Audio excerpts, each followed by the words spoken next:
Tsy mitsaha mitombo ny isan'ireo olona matin'ny Covid-19 sy voamarina fa mitondra ny tsimok'aretina coronavirus. Olona 5 vao indray no namono ny eny tamin'ny alarobia 13 martsa araka ny tatitra nataony teo anivon'ny hamonjeri-panjakana andro ny alakamisy. 5 tamin'izy ireo dia avy eto Analamanga ny 2 avy any amin'ny faritra Atsinanana, ny 1 any amin'ny Alotra Mangoro, ny 2 hafa avy any Diana, 2 avy any amin'ny faritra Boe, ny 1 avy any Menabe, 1 tany Analanjorofo ary ny 1 kosa avy any Atsimondrefana. 770 no izany ireo namono ny eny hatramin'ny idiran'ny valanaretina teto Madagasikara. Nitomby ihany koa ireo voamarina fa mitondra ny valanaretina Covid-19 ny alarobia lasa teo. Miisa 700 izy ireo ary 50 amin'izy ireo dia avy eto Analamanga hatrany, 130 avy any Atsinanana, ny 40 avy any Diana, ny 2 avy any Alotra Mangoro, ny 5 avy any Otomatsiatra, ny 12 avy any Boe, ny 2 avy any Menabe ary ny 9 avy any Analanjorofo. Mbola misy marary 130 amin'izao Tsabona ary ny 7 amin'izy ireo dia mampiseho fahasarotana.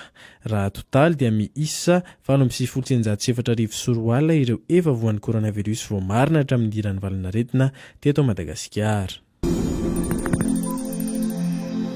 Miantso ny vahoaka malagasy hijanona ao an-trano mandritra ny fetin'ny Pasika mba hisoroana ny fianaky ny valanaretina Covid-19 ny tale jeneraly ny ATT na ny Agence de Transport Terrestre ny General Jean Ribak. Raha nambara nandritra ny fivainianany tao amin'ny hamonjeri-panjakana andro ny alakamisy dia tokony tsy hivoaka an-trano ary tsy hiala sasatra any amin'ny toerana lavitra aloha ny vahoaka amin'izao fotoana izao. Raha tena tsy maintsy mandeha fiara fitaterana kosa nefa hoy izy dia tokony hiomana mandrakariva ny rehetra amin'ny fifatsiana hatrany arak'izay azo atao ny gel désinfectant ary tsy maintsy manao arotava hatrany manentana ny ATT mba ho vola feno tsy handraisana famerim-bola nomena ny mpitatitra ary miantso ny mpandeha mba tsy hifindrafindra toerana ao anaty fiara fitaterana.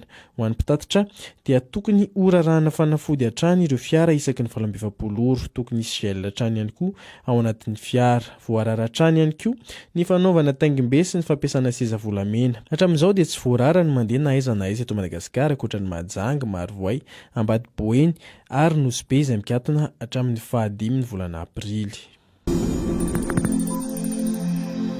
Tapaka ny anivon'ny filakevitra minisitra izay natao malaila alarobia fa ho atao 2 herinandro na 10 andro ny fialan-tsasatry ny mpianatra mandritra ny Pasika ho fampihenana ny fianaky ny valanaretina Covid-19. Hanomboka ny zoma izao izany fialan-tsasatra izany. Ireo oniversite rehetra manderana Nosy ihany koa dia voakasika ity fepetra ity avokoa. Tokony ho ny faharoa ka hatramin'ny 12 Aprily ny fialan-tsasatra ny Pasika raha ny tety andro no meny tompona andraikitra tamin'ny fiandohan'ny tao-pianarana mba ahafahana manenjika ny fotoana very tamin'ny fihibonana ny taon-dasy. Naverinao 15 andro nefa izany no ny fiakaran-tany mitondra ny tsimok'aretina amin'izao fotoana izao.